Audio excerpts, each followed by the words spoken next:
आज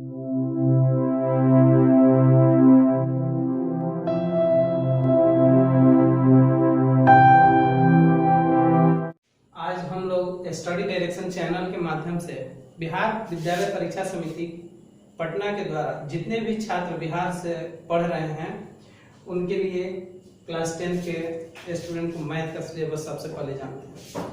मैथ के सिलेबस को पूरे 7 भाग में बांटा गया है। 7 भाग में क्या क्या है? पहला आपका संख्या पद्धति, नंबर सिस्टम। संख्या पद्धति में आप टोटल 10 नंबर अर्जित करेंगे। दूसरा है बीजगणित, अलजबरा। अलजबरा से आप 20 नंबर अर्जित करेंगे। तीसरा त्रिकोणमिति, जिसको इंग्लिश में ट्रिगोमेट्री बोलते हैं। ट्रिगोमेट्री से हम 20 नंबर। 4 नंबर नियामक ज्यामिति, कोऑर्डिनेट ज्योमेट्री, जिससे हम 10 नंबर अर्जित करेंगे। 5वां है आपका ज्यामिति। ज्यामिति आपका टोटल 20 नंबर अर्जित होगा। ज्यामिति के अंतर्गत आप पढ़ेंगे त्रिभुज के बारे में, वृत्त के बारे में, उससे संबंधित ज्यामितीय आकृति के बारे में। 6 नंबर है आपका क्षेत्रमिति, जिसके अंतर्गत आप वृत्त, घन, घनाभ, शंकु, बेलन, छिनक के क्षेत्रफल, आयतन और उसके परिमाप के बारे में समझेंगे, पढ़ेंगे। इससे आपको 10 अंक मिलेंगे। 7वां और लास्ट आपका बचेगा सांख्यिकी और प्रायिकता। ये 2 चैप्टर मिलेंगे आपको उसमें। सांख्यिकी और प्रायिकता दोनों मिला के आपका 10 अंक अर्जित होगा, जिसमें टोटल नंबर आपका मिला के हो जाएगा 100 अंक। संख्या पद्धति में आप पढ़ेंगे वास्तविक संख्या के बारे में, रियल नंबर। बीजगणित, अलजबरा। अलजबरा में क्या आता है आपका? बहुपद, 2 चर वाले रैखिक समीकरण, द्विघात समीकरण और समांतर श्रेणी, एपी। 21 में आएगा सब बीजगणित में। त्रिकोणमिति में आपका आएगा ऊंचाई एवं दूरी, sine theta, cos theta, tan theta, ये सब त्रिकोणमिति के अंतर्गत आएगा। और नियामक ज्यामिति में क्या होता है? 2 बिंदु दिए रहेंगे, 3 बिंदु निर्देशांक उनका दिया रहता है, उनके बीच की दूरी निकालना, त्रिभुज बनेगा उस बिंदु से तो उसका क्षेत्रफल निकालना, साथ ही दिए हुए 2 भिन्न बिंदु के मध्य बिंदु को बीच की दूरी निकालना, मतलब मूल बिंदु से दूरी, ये सब निर्देशांक ज्यामिति। ज्यामिति में हम पढ़ते हैं क्या? ज्यामिति के अंतर्गत त्रिभुज बताए थे, वृत्त बताए थे, तो इसमें आपको मिलेगा त्रिभुज का प्रमेय सिद्ध करना, उस प्रमेय से आधारित क्वेश्चन को हल करना। उसी प्रकार वृत्त में भी है, वृत्त से संबंधित प्रमेय और उससे संबंधित क्वेश्चन को सिद्ध करना। क्षेत्रमिति में वृत्त का क्षेत्रफल, साथ ही हम पढ़ेंगे उसमें घन, घनाभ, बेलन का क्षेत्रफल, त्रिज्यखंड। वृत्त जो होता है उसी में से, वृत्त से ही कट के बनता है त्रिज्यखंड। त्रिज्या से जब कट जाएगा और ये जो बचेगा आकृति, यही आपका बोला जाएगा त्रिज्यखंड। तो इसका क्षेत्रफल निकालना। यहाँ पे त्रिज्यखंड का ये जो दिया हुआ है, इसको हम बोलते हैं चाप की लंबाई, इसका निकालना। ये सब कहाँ पढ़ेंगे? क्षेत्रमिति। सांख्यिकी, सांख्यिकी में क्या होता है? आप लोग पढ़े होंगे सबसे पहले आयत चित्र, आयत चित्र, बारंबारता। अब इसमें क्या होता है? इसमें 2 प्रकार का होता है, एक वर्गीकृत आंकड़ा होता है और दूसरा होता है अवर्गीकृत। तो वर्गीकृत आंकड़ा का माध्य, माध्यक, बहुलक निकाला जाता है और अवर्गीकृत आंकड़ों का भी माध्य, माध्यक और बहुलक भी निकाला जाता है। तो वो सब हम लोग पढ़ेंगे किसमें? सांख्यिकी में।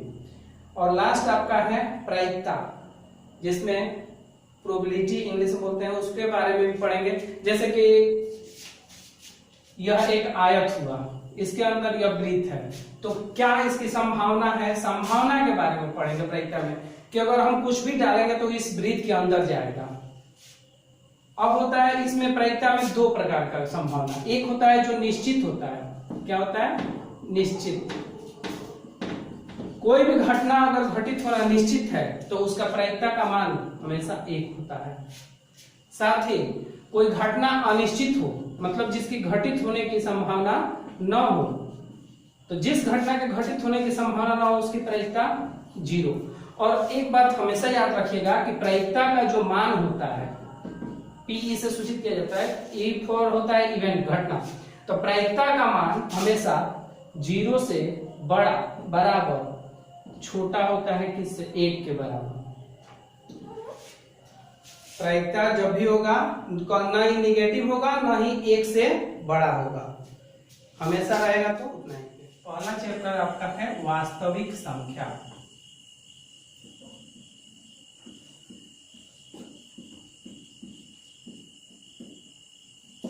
तो वास्तविक संख्या है क्या? वास्तविक संख्या के अंतर्गत परिमेय संख्या और अपरिमेय संख्या दोनों आते हैं। यानी कि हम सीधे अपनी भाषा में कह सकते हैं कि परिमेय और अपरिमेय संख्याओं के संग्रह को क्या बोलते हैं? वास्तविक संख्या। तो वास्तविक संख्या में हमें पढ़ना है यूक्लिड के बारे में। यूक्लिड एक गणितज्ञ थे जिन्होंने एक थ्योरम दिया जिसको हम हिंदी में बोलते हैं प्रमेय। यूक्लिड क्या दिए थे? एक प्रमेय दिए थे, जिस प्रमेय के माध्यम से हम HCF ज्ञात करते हैं। क्या ज्ञात करते हैं? HCF। वास्तविक संख्या में हमें पढ़ना क्या है? परिमेय सिद्ध, अपरिमेय सिद्ध करना, HCF ज्ञात करना, LCM ज्ञात करना। अपरिमेय संख्या सिद्ध करें, HCF ज्ञात करें, LCM ज्ञात करें, उसके बाद शांत दशमलव निरूपण,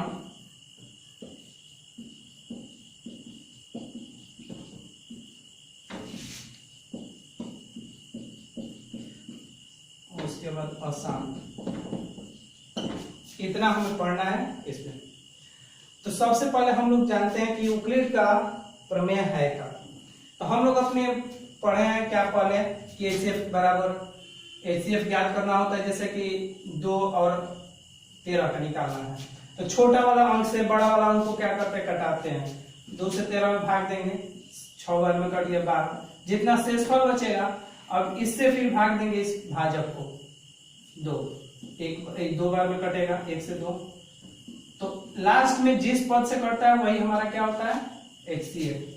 तो HCF कितना होगा? 1। HCF कितना हो गया? 1। इसी को हम लोग भाग में क्या लिखते हैं? भाज्य बराबर भाजक गुणा भागफल जो शेष। इस HCF को इसी रूप में हमें लिखना है तो वह क्या कहा जाएगा? यूक्लिड विभाजन एल्गोरिथम।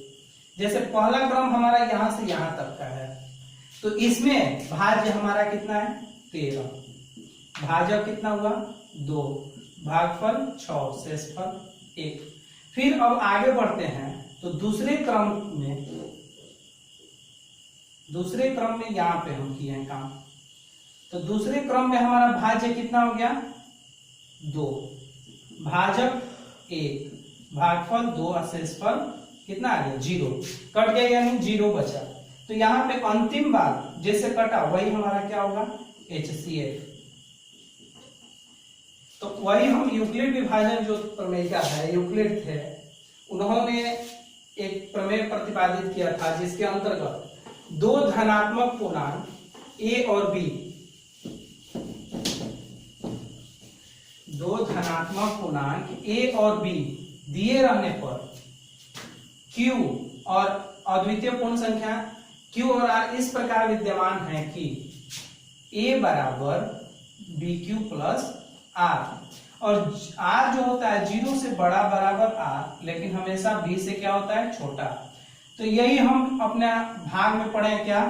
भाज्य बराबर भाजक गुणे भागफल जोड़ शेषफल।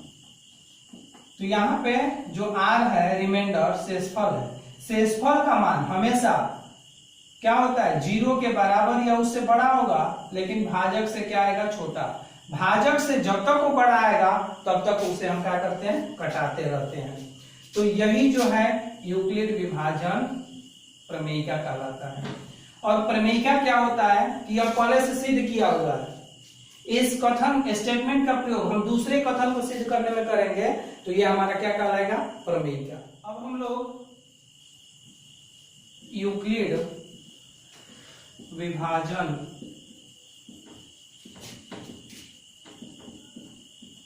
एल्गोरिथ्म का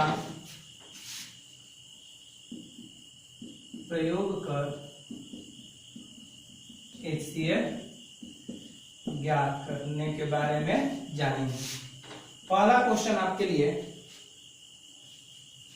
156 और 504। तो जितने भी कमजोर स्टूडेंट्स होंगे वो ध्यान देंगे। सबसे पहले हम लोग जैसे HCF ज्ञात करते हैं उसी तरह से आप रॉफ में कर लेंगे। तो रॉफ में क्या करेंगे कि छोटा वाला से बड़ा वाला में भाग करेंगे। तो देखिए 3 बार में क्या होगा, कटेगा, क्योंकि 4 बार में क्या होगा, ज्यादा हो जाएगा। तो 3 बार, 6 3 18 के 8 से ले 15 45 से आसान से आसान एकदम कटाना सीखिए, भाग जैसे सीखते हैं। अब फिर 36 से यहाँ पे जो भाजक था अब वह यहाँ दूसरे बार में भाज्य का काम करेगा। 156 को कटाएंगे, 5 बार में ज्यादा होगा तो 4 बार में कटाएंगे। 6 चौके 24 के 4 2 12 2 14 144, 6 में 4 कटेगा 2 1। अब यहाँ फिर दूसरे बार में जो भाजक था वह यहाँ पे क्या होगा, भाज्य होगा। 36 12 से कितना बार में कट गया, 3 बार। अब इसी को हमें A बराबर BQ प्लस R यानी भाज्य बराबर भाजक गुणे भागफल जोड़ शेषफल के रूप में लिखना है। तो यही हमारा क्या कहलाएगा, यूक्लिड विभाजन एल्गोरिथम। तो जब एग्जाम हॉल में बनाइएगा तो ये आपको यहाँ नहीं दर्शा के रॉफ में आप कर लीजिएगा, और यहाँ पे केवल आपको लिखना है क्या, फर्स्ट टाइम में जो आप किए भाज्य आपका 504 था, भाजक 156, भागफल 3 और शेषफल आपका यहाँ पे कितना बचा है 36। दूसरे बार में यहाँ पे देखिएगा ये आपका भाजक है, तो दूसरे बार में ये भाज्य का काम करेगा। जो शेषफल था वो आपका क्या काम करेगा, भाजक का। और कितना बार में कटा है, तो 4 बार, फिर बच गया कितना आपका 12। अब यहाँ जो भाजक है वह भाज्य हो जाएगा, जो शेषफल है भाजक होगा। कितना बार में कटा है, तो गुणा करके यहाँ 3 टाइम, शेषफल क्या बच गया 0। तब यहाँ लिख देंगे हम कि HCF 156 और 504 बराबर लास्ट टाइम में किससे कटा है, 12 से, तो आपका HCF 12 यानी 12 हो गया। तो इस तरह से हम क्या निकालेंगे, HCF निकालना सीखे। अब हम लोग यूक्लिड विभाजन प्रमेयिका का प्रयोग करके कुछ सिद्ध करने सीखेंगे। क्या आता है क्वेश्चन में कि यूक्लिड विभाजन प्रमेयिका का क्वेश्चन इस प्रकार से रहेगा, यूक्लिड विभाजन प्रमेयिका का प्रयोग कर दर्शाइए कि कोई भी धनात्मक समपूर्णांक 6Q प्लस 2 या 6Q प्लस 4 के रूप का होता है। तो हम इसमें क्या करेंगे, क्वेश्चन को पहले पढ़ेंगे ध्यान से कि क्या कह रहा है। तो क्वेश्चन कह रहा है कि यूक्लिड विभाजन प्रमेयिका का प्रयोग करके दर्शाना है कि कोई भी धनात्मक समपूर्णांक, यही ध्यान देने वाली बात है, कैसा, तो धनात्मक होगा और क्या होगा, तो सम होगा। तो यूक्लिड में जो होता है, यूक्लिड में क्या हम बताए थे आप लोग, यूक्लिड विभाजन प्रमेयिका होता है A बराबर BQ प्लस R, 0 से बड़ा बराबर R और छोटा होता है किससे, B से। तो यूक्लिड में जो भी मानेंगे हम A को ही मानेंगे। A को अगर सम कहेगा तो सम मानेंगे, विषम कहेगा तो विषम मानेंगे। तो यहाँ क्वेश्चन में सम कर रहा है तो हम मानेंगे हल में, माना कि A एक धनात्मक सम पूर्णांक है। कौन सा प्रमेय क्या कह रहा है जी भाई? तो यूक्लिड विभाजन। तो यूक्लिड विभाजन प्रमेयिका से क्या होता है यूक्लिड विभाजन प्रमेयिका? तो a बराबर B Q plus R, zero से बड़ा बराबर आर, छोटा होता है किससे? b से। तो यहां देखिए q के साथ जो है क्या दिया हुआ है, सब जगह 6 दिया हुआ है, तो यहाँ b का मान हम क्या लेंगे? 6। अगर यहाँ q की जगह m n कुछ भी रहेगा और यहाँ पे जो अंक रहेगा वही हमारा b रहेगा, तो b का मान क्या है? 6। तो इसलिए a बराबर क्या हो गया भाई?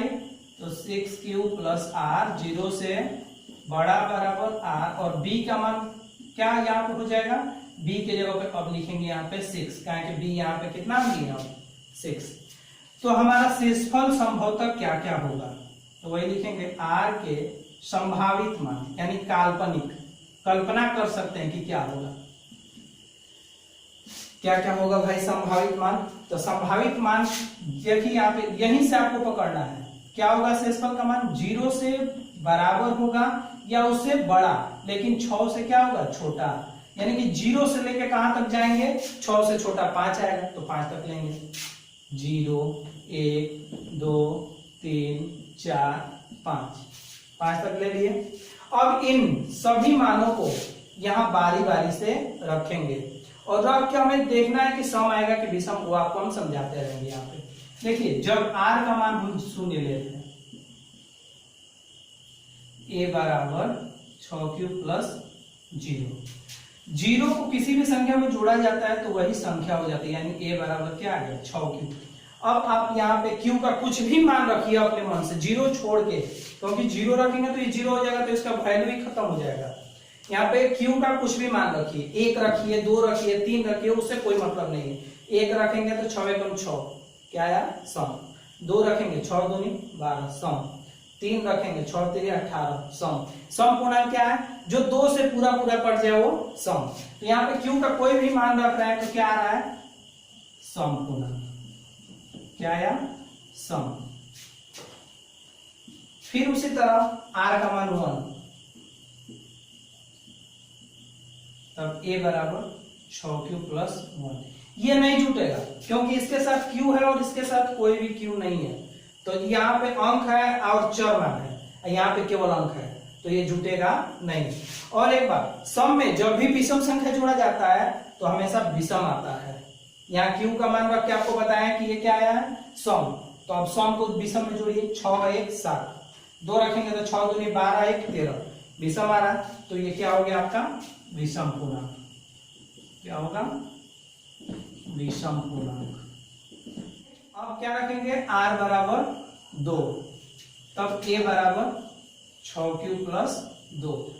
अब यहाँ देखिए सम और सम, सम में जब भी सम को जोड़ा जाता है तो सम ही आएगा। आप यहाँ q का मान रख के जोड़ के देख लीजिए, 6 2 8, 6 दूनी 12 2 14, 6 3 18 2 20, जो भी रखेंगे सम को सम के साथ तो सम ही आएगा, विषम नहीं आएगा। सम के साथ विषम तो विषम, और सम के साथ सम तो सम होगा। यहाँ लिख देते हैं, सम जोड़ सम बराबर होता है सम, और सम जोड़ विषम बराबर विषम।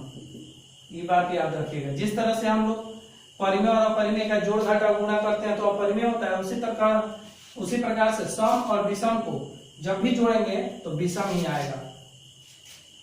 जब r बराबर 3, तब a बराबर 6q प्लस 3 विषम है तो ये विषम हो जाएगा। अब ज्यादा सोचने की जरूरत नहीं है। जब r बराबर 4, तो a बराबर 6q प्लस 4, क्या आएगा आपका? सम।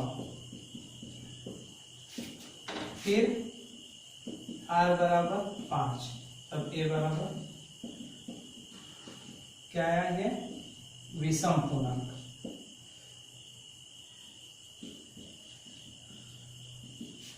तो बच्चों हम लोग शुरू में a को क्या माने थे?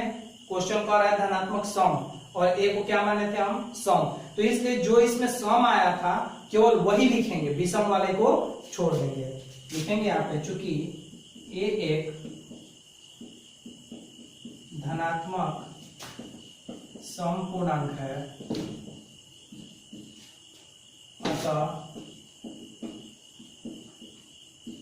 कोई भी धनात्मक समपूर्णांक 6q प्लस 2 या 6q प्लस 4 के रूप का होता है।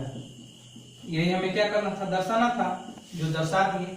अगर ए को विषम मानेंगे, क्वेश्चन में आ जाए कि दर्शाइए कि कोई भी धनात्मक विषम पूर्णांक 6q प्लस 1, 6q प्लस 3 या 6q प्लस 5 के रूप का होता है, तो कुछ नहीं करना है, जहां सम माने वहां विषम कर देंगे और यहाँ पे सम वाले के जगह पे विषम लिख देंगे। हो गया। अब अगले क्लास में हम लोग पढ़ेंगे कि पूर्णांक का वर्ग, किसी भी पूर्णांक का वर्ग, घन, इसके बारे में पढ़ेंगे कि वर्ग जो होगा वह किस रूप में आएगा और घन करेंगे तो किस रूप में आएगा। अब मैं आप लोग से लास्ट में यही कहूंगा कि अगर आपको पढ़ाई अच्छा लगे तो हमारे इस चैनल को सब्सक्राइब करें और ज्यादा से ज्यादा मात्रा में शेयर भी करें। साथ ही अगर कहीं आपको कोई दिक्कत हो तो कमेंट बॉक्स में लिखना ना भूलें। और साथ ही आपके उज्जवल भविष्य की कामना करते हुए बस आज के लिए इतना ही।